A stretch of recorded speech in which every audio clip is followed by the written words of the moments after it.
Welcome back to the Senior Health Podcast, where we blend ancient wisdom with modern science to help you thrive after 60. Today we're focusing on something that many people overlook, a nighttime ritual that can deeply impact the brain. And to explore this, we've invited a very special guest who is actually not that special anymore since he is here all the time. Japan's oldest practicing physician, Dr. Shigeaki Hinenohara, over 100 years old, still sharp, and a national treasure in Japan. He's here to share a nightly habit that could help preserve your mental clarity, especially after 60. Welcome again, Shigeaki Hinenohara. Doctor, thank you for joining us. I know you believe that how we close our day can determine how we function tomorrow. So tell us, what's the one thing people over 60 must never forget before going to sleep? Thank you for having me. And yes, the brain does not shut off when we sleep. In fact, it becomes more active in very specific ways. While the body rests, the brain begins a deeply complex process. It filters through the day's experiences, organizes memories, removes toxins, and restores its neural connections. But all of this depends on one thing: preparation. You must give the brain the environment and the materials it needs to do its job. And if you go to sleep without providing that, you are not just missing a step. You are starving the brain of its capacity to regenerate. Night after night, this neglect builds up. It leads to foggy mornings, forgetfulness, and a sense of mental fatigue that no amount of coffee can fix. You must never go to bed without preparing the brain to heal. That preparation is simple but essential.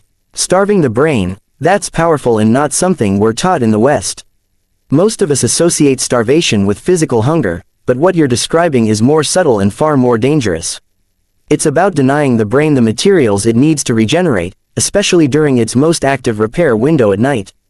I remember my own grandfather, who was sharp his whole life, suddenly started forgetting names and misplacing things, and nobody thought to ask what he was eating at night or if he was eating at all.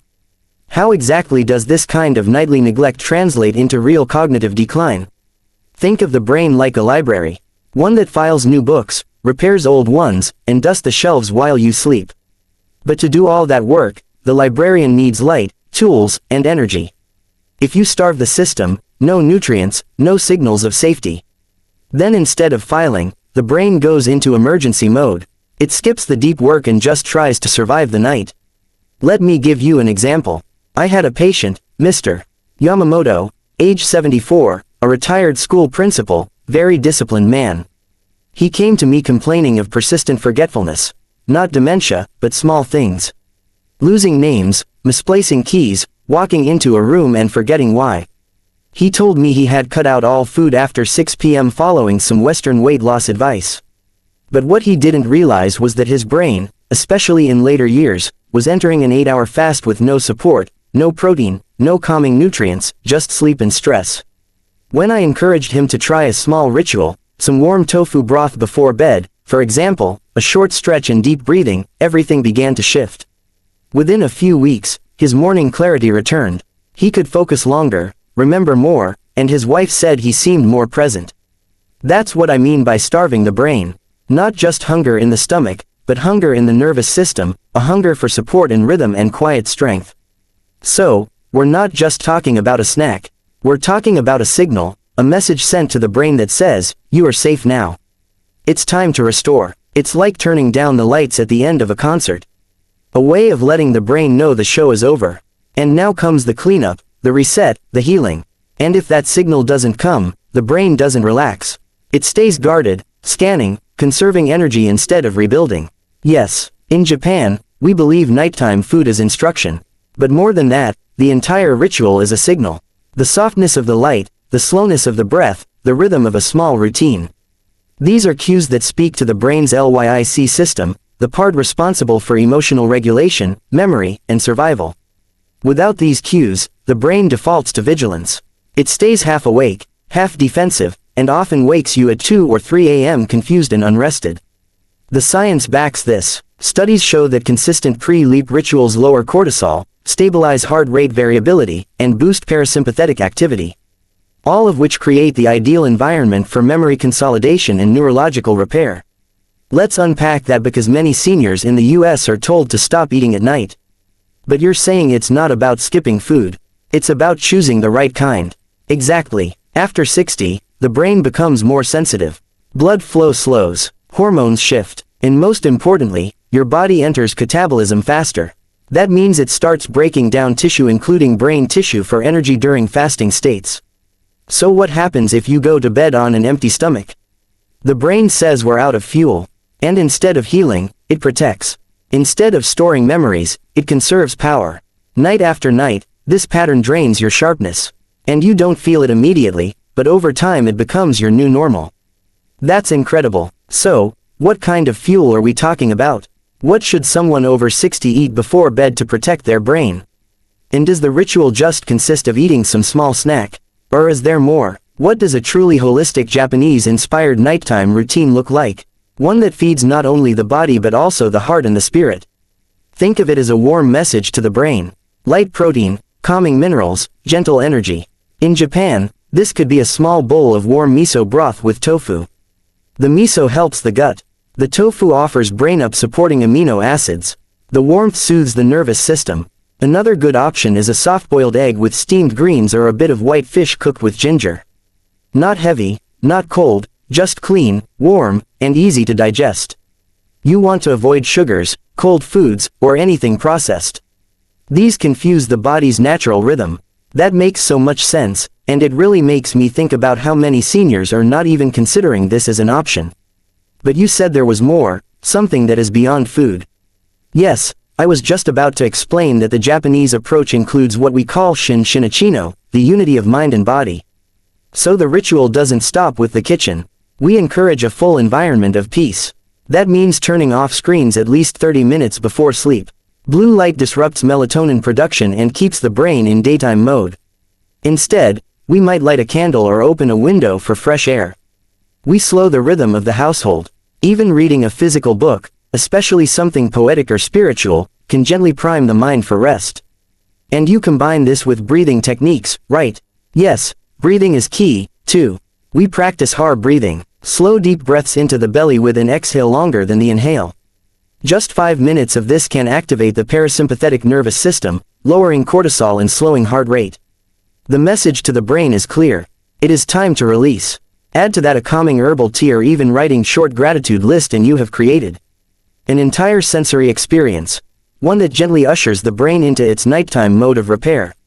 I love that, a gratitude list. Gratitude, it's such a small word, but the science behind it is big.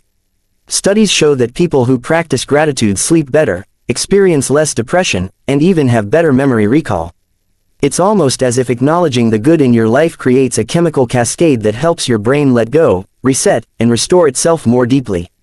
Exactly. This isn't just philosophy. A study published in the journal Applied Psychology, Health and Well-Being, found that people who wrote down 3 things they were grateful for before bed slept longer and felt more rested.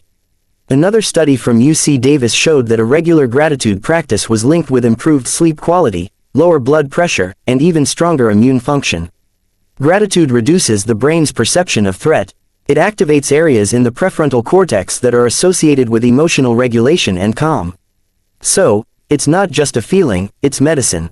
Also, you mentioned rhythm a few times. Can you explain why timing matters so much, even more than nutrients? Because the brain follows cycles, and those cycles are set by light, sound, and food. If you eat erratically, sleep erratically, and overstimulate before bed, your brain stays alert. But when you eat at the same time, stretch gently and breathe deeply, your body receives the message. It is safe to restore. That brings us to movement. I know you don't just recommend food. You recommend a physical ritual as well.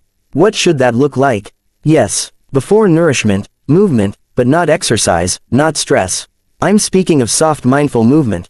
5 minutes is enough. Begin with neck rolls, then shoulder circles, a forward fold, and finally sit and breathe. Each movement should be an invitation to let go. Why this works is simple. Gentle movement increases blood flow. It calms the sympathetic nervous system. It opens the repair mode. And when you follow that with nourishment, the brain absorbs it like a sponge. You're giving your mind what it needs to clean, store, and rebuild. So, the sequence is crucial. Movement then nourishment, not the other way around. Exactly. Movement prepares the stage. Food is the offering. Together, they tell your brain, the day is done. Begin the healing. What about people who say they can't eat at night? that it gives them heartburn or disrupts their sleep. That often means the wrong food or the wrong rhythm. A large meal late at night will hurt you, but a warm liquid-based small portion, it's healing. If digestion is weak, fermented foods like miso or a small spoon of pickled plum can help. These support the gut, and the gut controls your brain's chemistry. And how does this habit support memory specifically? Because that's a big concern for many people over 60. They worry about losing their sharpness. I hear it all the time. I can't remember where I put my glasses, or I forget names more than I used to. It creates fear, a sense that something irreversible is happening. But your approach suggests that memory isn't just slipping away. It's something we can actively nourish and protect. Memory is built during sleep, but not just any sleep. Deep stable sleep, and that only happens when your blood sugar, stress levels and brain chemistry are in balance. The nighttime ritual we are discussing does exactly that. It keeps blood sugar stable. It reduces cortisol. It supports neurotransmitters like serotonin and GABA, which promote relaxation and memory consolidation. That really reframes how we think about aging. We assume memory loss is automatic, but you're saying it's often just malnourished. Yes, the brain is not fragile. It is hungry. It is thirsty. It is rhythmic. And when we forget that, we age faster than we should. But when we feed it properly, move gently, and sleep deeply, even at 90, the mind can stay bright. I've seen it. I've lived it. What about beverages? Any drinks you recommend or ones to avoid? Avoid anything cold, sugary, or caffeinated. No soda, no alcohol, no green tea late at night. Instead, sip something warm and calming. Chamomile tea, a bit of warm barley water or golden milk, turmeric with black pepper in almond milk. These settle the gut and prepare the brain. And for someone just starting this tonight, what's the simplest ritual they can begin with? Boil water, stir in a spoon of miso, add a few slices of soft tofu, sit, breathe, sip slowly, then stretch for 5 minutes, roll the shoulders, let your head drop forward, touch your toes, and say this silently. I prepare my mind for clarity. Then write down 3 small things you're grateful for. Even if it's just warm socks, a good book, or someone's smile. This quiet act seals the day with peace and helps the mind store the right memories. It's a way of saying to the brain, I choose to rest in abundance, not worry. That's beautiful and simple, which makes it doable. I think a lot of our listeners feel overwhelmed by health advice, but this feels gentle, like an offering to yourself. That is the key. Aging well is not about force. It is about rhythm, consistency, soft strength. Doctor, I want to thank you for sharing this. It's not just advice. It's an invitation to end the day with intention and to give the brain what it actually needs, not just what we assume.